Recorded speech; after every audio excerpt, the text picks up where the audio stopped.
Joshua Cribbs turns disaster into a score! Ugly, misformed little creature who has no purpose here, no meaning.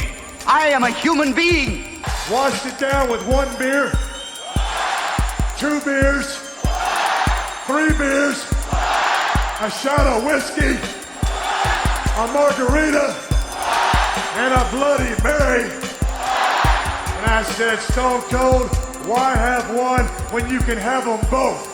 Swung out and drilled! Deep right center! Away back! Gone for Tony! Irving and Curry, one-on-one. Irving puts it up. It's good! Kyrie Irving from downtown! Senator Hillary Rodham Clinton? Awful. How is she awful? Hates freedom. And now, Any Given Podcast with your hosts, Brendan Ward and Ethan Simpson. Iguodala to Curry, back to Iguodala, up for the layup! Oh, blocked by James! LeBron James with the rejection! Hello, everybody, and welcome back to another great episode of Any Given Podcast. I don't know why I'm sounding like a robot right now, but I am one of your co-hosts, Brendan Ward, sitting across the internet once again from a main man, Ethan Simpson. How are you? I can't complain today, Ethan. I guess I could. It's very hot. If we want to get back into the ball jokes, we could talk about stickiness all night long. You know what I'm saying? It's that hot here in Ohio. Oh yeah. It's that hot here in Ohio. But we're not gonna talk about just how hot it is. We're gonna talk about the numbers don't lie shirts because people need to know about it. It's simple. You got it in your hand. It's gorgeous. Season's 77, 76 days away. Time to get on it because he's coming for that $40-some million a year this year. And we'll get into contracts in a second for those guys because not much else is happening in the NFL besides that kind of talk. But numbers don't lie shirts. Can't go wrong with one. Where can they get them, my man? You can purchase your Numbers Don't Lie shirt at KentStagePosters.com. That is KentStagePosters.com. As you know, we do a lot with KentStagePosters.com. We talk about it every single week we're on here. You see it over there at the end of my finger. Ethan, as we've talked about it plenty of times, it's near and dear to our hearts. You created the site. It's family business, all of that stuff. KentStagePosters.com. Not only can you get the Numbers Don't Lie shirt, but what else can they get on KentStagePosters.com? You can get a poster, almost any poster from one of your favorite concerts at the Kent Stage. There's multiple Todd Rundgrens, David Crosby, who else? Robert Cray. I'm trying to think here, but there's just so many posters. Check it out. Great present. You got somebody has a summer birthday coming up. I know we just missed Father's Day, but absolutely. I couldn't even tell you how many posters are up there. But I know there's at least one of Annie DeFranco, who is coming to the Kent Stage in August. That was just announced earlier today. So look out for that. Tickets on sale Wednesday at Eventbrite.com. But alrighty, so go ahead. I was gonna say, moving on to the NFL. Payday time. Payday time. Yes, we promised to get into it. What about payday time, though? There's a lot going on when it comes to payday time. You got a lot of people on the docket for the Browns. Yes. Do you want me to list them off? Yeah, go ahead. You obviously have Baker Mayfield, Nick Chubb, Wyatt Teller. You got Denzel Ward, Odell Beckham Jr., Jarvis Landry, and David Njoku. Who do you think the top priority is? I'll let you go with that one. Baker Mayfield, to me, without a doubt, is the top priority. In today's NFL, I think every other name you have down here is probably somewhat replaceable. As a as a partial Browns fan, and knowing what the Browns have done for the last 26 years of my life, because I'm only 26, this is the first time ever that they have a guy that can be the guy. This is you'll argue Brian Hoyer. I'll say Brian Hoyer had that shot as well. He just wasn't given the shot. But this is the first time where everybody in Browns fandom, I think, is on the same page that Baker Mayfield is the man. And quarterbacks don't just come. And as we know, 26 years, you can argue maybe one or two guys deserved that shot here in Cleveland. This guy does. He's already looking at probably somewhere between 36 and 40 million a year. Goes out this year and performs very well. That number can only rise considering the only ceiling that they have is the 50 million a year Patrick Mahomes is going to get. Yeah, absolutely. And when you talk about the elite quarterback, okay, a lot of people will argue when I say elite and put some of these guys in the same sentence, but you look at these guys that are getting paid, Josh Allen, like you said, geez Louise, why am I blanking on the yes, Patrick Mahomes, Josh Allen, he already got paid, but Lamar Jackson, a lot of these guys, I think they deserve to get paid. Oh, yeah. I mean, without a doubt, the reason these guys' name is on the list is because they all deserve to get paid. In fact, prior to last year, Teller might have been the only one Teller and Njoku might have been the only two you would have argued that really you could do without. But Teller obviously came in last year and had the season he had, where now he's widely regarded as one of the best right guards in all of football. And that's not something you want to lose on an offensive line that may very well be the best offensive line in all of football. So there's that. My thing is to flip this. Which one of these 7 guys can the Browns afford to lose? Because sure, I think they could pay five of these fellas, but there's probably 2 of them that are going.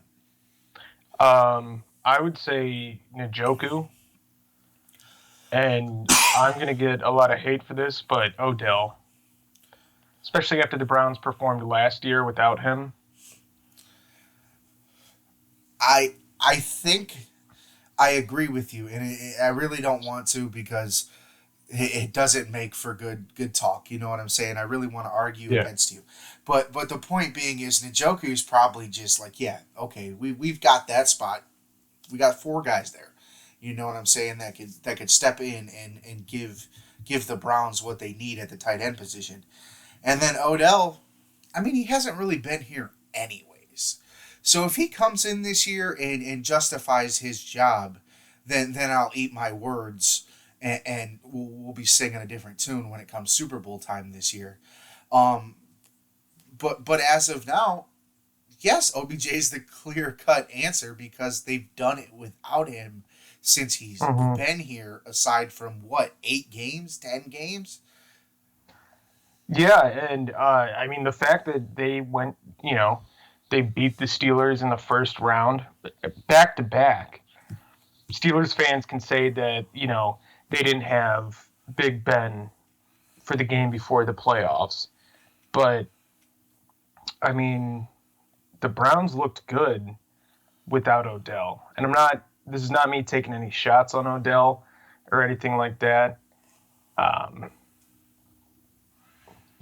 Sorry, something just popped up. I mean, on my laptop. Yeah. But yeah, they could perform without him. I would definitely say that Jarvis Landry is he's more secure on this team than Odell. And that's kind of why I couldn't agree with you, because I feel like the natural position to get rid of is wide receiver, and I'm taking Landry over Odell just simply because of availability.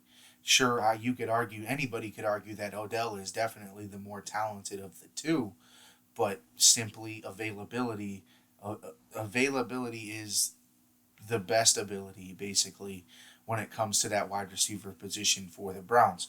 The thing is with thinking about Odell leaving, they need one of these guys to step up and be the number one. Whether Rashard Higgins completely changes course and becomes a number one. And I say that because Rashard Higgins, I think, is a number two. But if he proves me wrong there, he proves me wrong. Can Donovan Peoples-Jones be a number one? Because I'd really like to see that. Because me and you both agreed last year that we thought it was a hell of a pickup. Being from that team up north or not, I thought it was a hell of a pickup. And then really, they drafted Anthony Schwartz to kind of be a Tyreek Hill. Can he be a number one? But he is very, very raw. Yeah, he's definitely they're going to put him back there, whether it's going to be Donovan Peoples-Jones or him, they're going to be the punt returner, kick returner team. And as he should, just because of his speed. And Donovan Peoples-Jones did it last year. So, yeah, I agree with you because I think Denzel Ward, unless Greedy Williams comes back and is very good, and Greg Newsome, who they picked in the first round this year, is very good. So unless Denzel loses his job, you're going to pay him. Although, like I said, there could be those guys who you can decide, well, we'll keep these guys instead of spending a bunch of money at corner. Nick Chubb is, despite you having Kareem Hunt already on the roster, Nick Chubb is a top 5 running back in the NFL. So you're going to want to keep him. And then yes, Baker's top 10 to me quarterback in the NFL, and that doesn't come by every single day or every single year. So you're gonna want to pay him, and the longer you wait with him, the more expensive it becomes. Yeah, and speaking on Baker, a lot of people were iffy because he had the sophomore slump and all that, but you got to remember who his coaches were during that. Not only just that, who they were. It was the third set. In 2 years. Starting his second year, he was already on his third head coach, third offensive coordinator, because Freddie took over as OC in his rookie year, and his defensive coordinator went to head coach. But we know the story. I don't need to explain that. But yeah, you're absolutely right. The sophomore slump was to me and to you and to the rest of the people, I guess, close to the situation, could be explained because he was being led by not to mince any words, but an idiot at the head coach position. Like he knew how to talk. Basically, he gave media members headlines, and that's why he was loved. And that's not always the best thing when it comes to the head coach of a football team. Absolutely, and you could tell he was way over his head. He should not have gotten that job. But you know what? It all worked out in the end. Now we have Kevin Stefanski, who, I mean, potentially, if, once again, some people are going to get mad at this comparison, but if they continue to do what they do, Baker and Kevin Stefanski, they could be the next Belichick and Brady. I do think that the demeanor and the wit and the intelligence about the game of football, when it comes to Kevin Stefanski, Belichick is the only one you could compare it to. They're very demeanor wise. Stefanski, sure, he'll talk a little bit, but he's not going to tell you anything he doesn't have to tell you, just like Belichick. Yeah. And yeah, absolutely. Yeah, he talks a little more than Belichick, but still he keeps it cut and dry. This is what's happening. He's even saying going into this year, don't let last year fool you. I still have to prove myself as well. Yeah, just because we made it here last year, they didn't end up doing anything basically. Unless you lift that Lombardi, you didn't really do anything. Didn't even win the division. Finished third in the division. Yeah. So we'll see how it goes. Yeah, we'll see how the Browns Best way go. to put it. best way to put it. Other news in the NFL, Pittsburgh Steelers, as we talked about earlier, just continue to get worse, in my mind. Releasing guard David Decastro, who was the only remaining member of that offensive line from the 2018 season. I don't know why that's important, but they're basically saying that the turnover in 3 years has been so much that there's no one left. Here's the thing. That offensive line was pretty bad last year. You couldn't even run behind it. Let's hope Najee Harris can move mountains because it's only gotten worse. Yeah, I mean, that offensive line, like you said, was garbage last year. They were just breaking through it. And how are you going to do that when you have a 90-year-old quarterback behind there that is constantly covered in ice after games and after practice and whatnot, and coming off of that elbow surgery? You would think they would build up that line around him. Well, I mean, typically when you're like you said, your quarterback's 90 years old, that's the priority is the offensive line. Ask Tampa Bay if they had to cut Shaq Barrett or who's the other one? Devin White. If they had to get rid of one of those two so that they could pay an offensive lineman to ensure Brady was protected, if they would do that. It is all I'm saying. Because they would.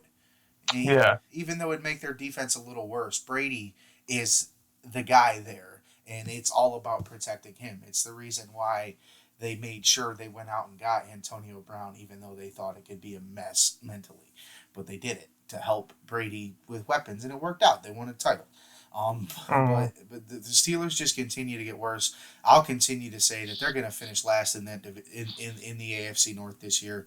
I think Pittsburgh fans that think they're still going to have a shot anywhere close to a division crown this year are probably pretty delusional. And I know there's the argument that, well, they only lost that wild card game.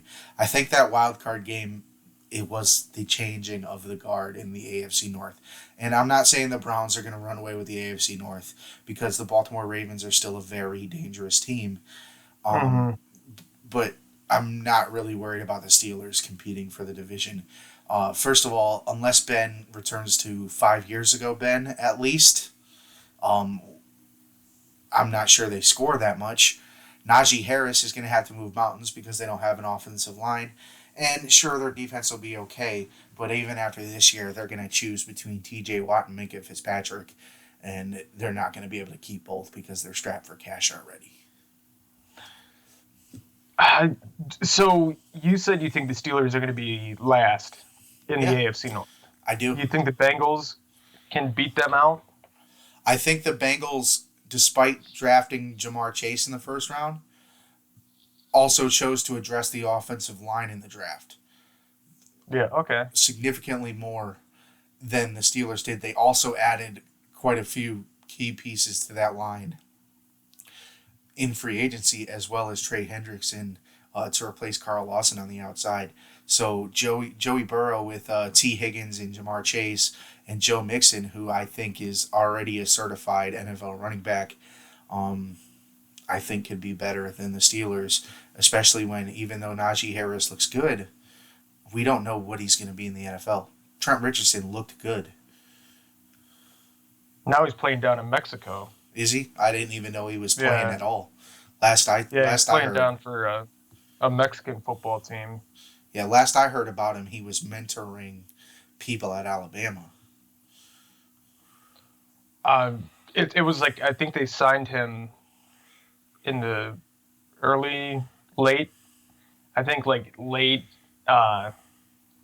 late winter, early spring after the Bama season was over. Makes sense. I mean, he's got name recognition, man. So a league like that, to get somebody like that, it's why when these leagues pop up, you see Johnny Manziel still getting an opportunity, no matter how many times he flames out in how many leagues, the man still got a name to him. Yeah, absolutely. So moving on, do you want to get into NASCAR? Yes, I do want to get into NASCAR because it's just wild. Yes, it is getting wild out there. And the hottest driver in racing, Kyle Larson, look to have Saturday's Pocono organic CBD. Sorry, I did CBD 325 in the bag, and then the final lap, which was I was like, oh, are you kidding me? On the last turn, his tire blows out. I think I blame it on the commentary team. Oh, they were jinxing him the whole race. Well, the whole race they were jinxing him, and then on that last lap, he's pulling away. He's and they're just like, and Larson's about to make history, and Larson's about to do this, and Larson's about to do that, and as soon as he finishes this race, he'll have done this, and I was just like, or you realize that he's got 2.5 miles to go, and anything can happen when you're going 200 some miles an hour. Like, come on, like, can we not? And exactly what was going through my head. So maybe I jinxed him, but exactly what was going through my head was just like, and then, boom, he flies. He gets the flat tire and flies into the wall. And I'm like, well, maybe he'll cross before anybody, but nope. As soon as that happens, he starts getting past. Yep, falls down, finishes in 9th, which, I mean, if you're riding on 3 tires and you're still going, that's not too bad. But Alex Bowman ends up winning the race with Kyle Busch in 2nd and William Byron in 3rd. My guy Chase Elliott finished 12th.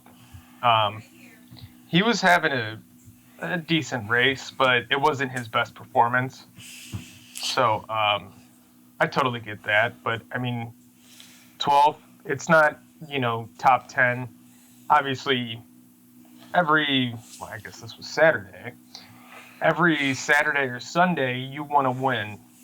Yeah. You don't go in there being like, all right, I want to finish, 7th. Yeah. That's good enough for me.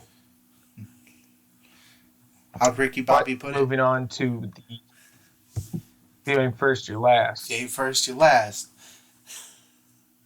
And the best part of that movie is when they get kicked out of Applebee's and he's in the middle of the street talking to Reese Bobby, his dad. He was like, remember what you told me? Like, at my 5th grade career day or whatever? Yeah. Like, what? He's like, you said if you ain't first, you're last. And he said, hell, Ricky, I was high.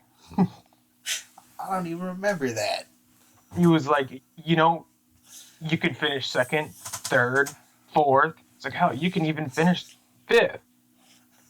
That's a great way to put it. But, so moving on to Sunday's race, the Explore the Poconos Mountain 350.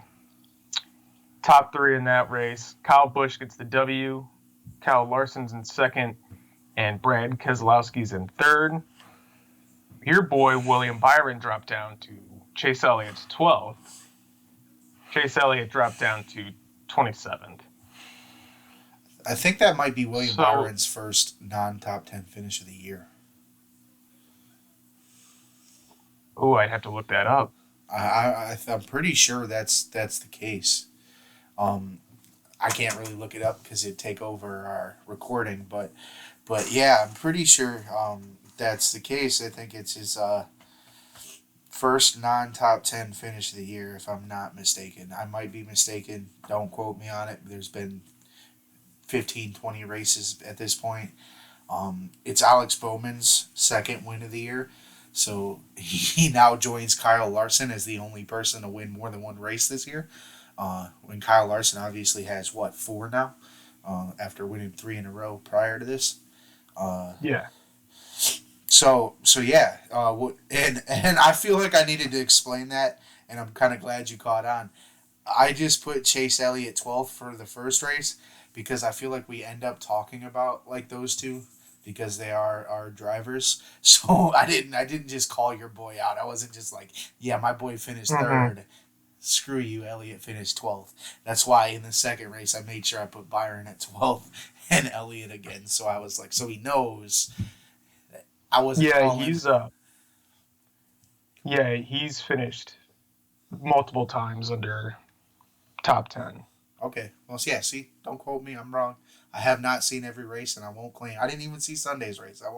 I didn't know Sunday there was a race Sunday. That's on me.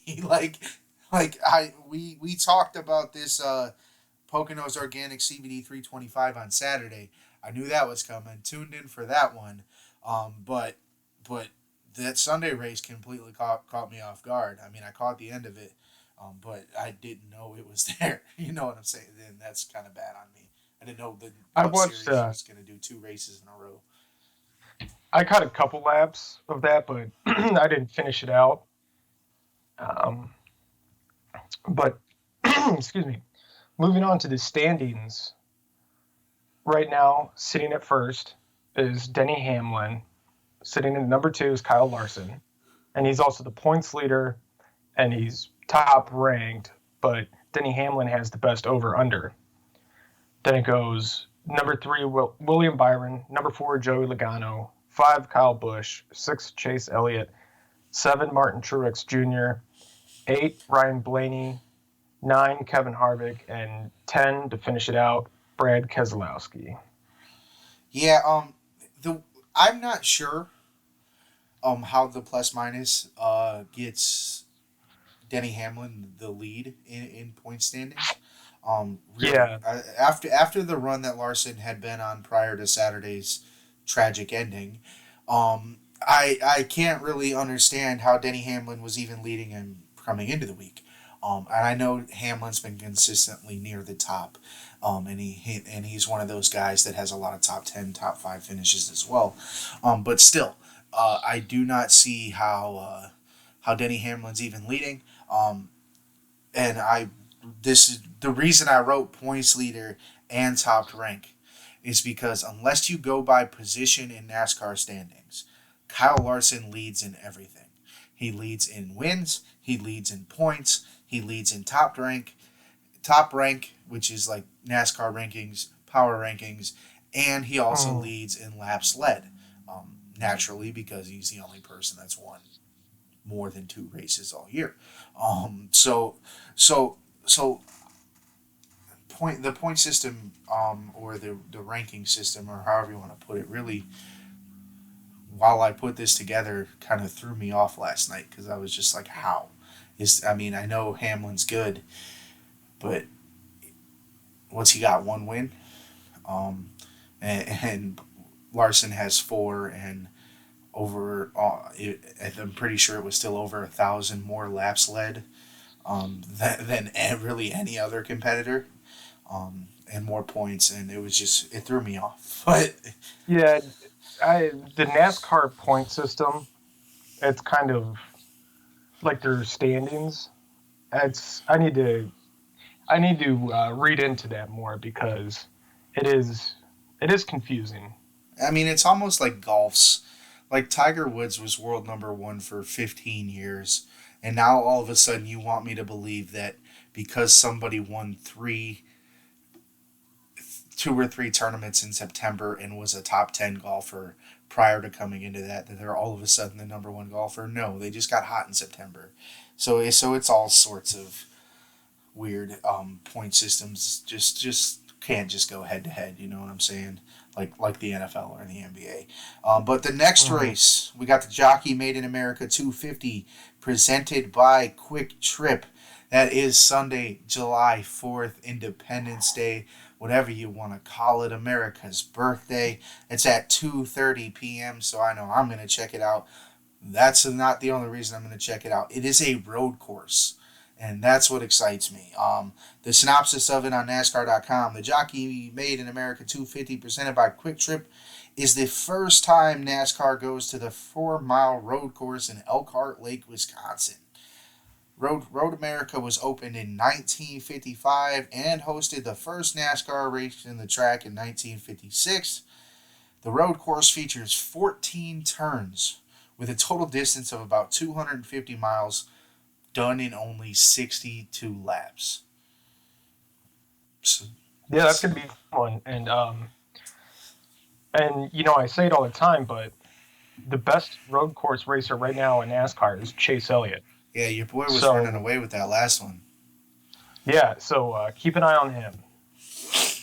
I mean, keep an eye on the guys that are consistent. Kyle Larson's obviously got one of the best cars this year, and you can't argue against. Nobody can really argue against that unless you just are blind to NASCAR. But so betting on him's a little safe, like you said. Chase Elliott in every road course we've seen this year seems to be running away with the races unless something happens.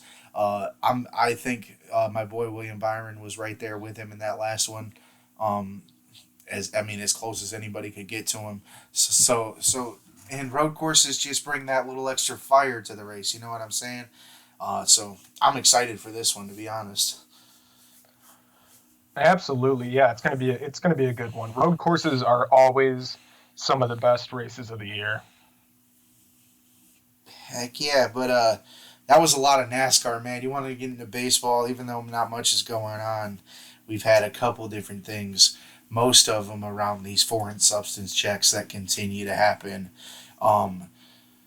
First, let's talk about the Yankees and their ace, Garrett Cole, who they just paid $340 million, who seems to be in shambles over the whole idea that he can't use the sticky stuff. He actually got destroyed the other day in his outing. They made him look pretty bad. My thing is here's a guy who was mediocre while he was in Pittsburgh, goes and learns how to cheat in Houston, all of a sudden becomes one of the best pitchers in baseball. Mm-hmm. Gets paid by the Yankees because that's what happens. The Yankees buy their team, and then you just people were just like, well, no way he's using this stuff. Right. Look at him now after the one game where they checked everything on him. Yeah, he was garbage. And that's what I'm saying. This man did do quite a big turnaround. Sure, he was all right in Pittsburgh, but he was no Corey Kluber or Justin Verlander at the time, or Clayton Kershaw at the time. Garrett Cole was all right, but until Houston taught him to cheat a little bit, he wasn't really that good. He was Pittsburgh's ace, but me or you could be Pittsburgh's ace. Absolutely. I mean, speaking of a team that just constantly makes mistakes, look how they've been done this year. I mean, just I don't even know who's on their team, to be honest, but since Andrew McCutchen, they really haven't had anybody worthwhile.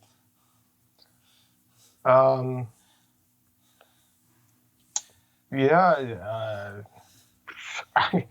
I can't think of anybody. I could have told you last year that Chris Archer was on the team. And that's just because he left the Rays got rid of him. And he's not there anymore, is he? Excuse me. He went back to Tampa. Oh, nice. Yeah. So, speaking of the sticky stuff,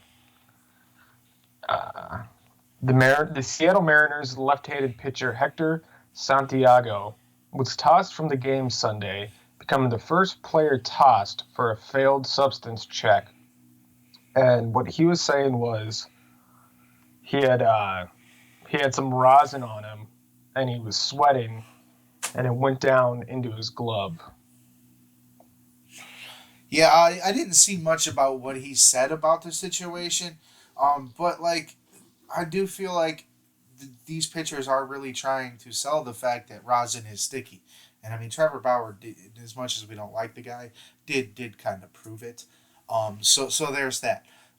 The thing is if he really was using anything, how stupid do you have to be, man? I mean, I know they're not rubbing you and checking everywhere, but your glove, do it somewhere, maybe under your undershirt or something, and go like this every once in a while. Right. But your glove, that's not fair. That's gonna get you caught, and it did. You got tossed, and now you'll go down as you'll be known as this guy for the rest of your career. Yeah. Excuse me. Oh my gosh. I should have done some vocal warm-ups before this. But yeah, and he like the first one after they started cracking down after Garrett Cole and all that, and he gets popped.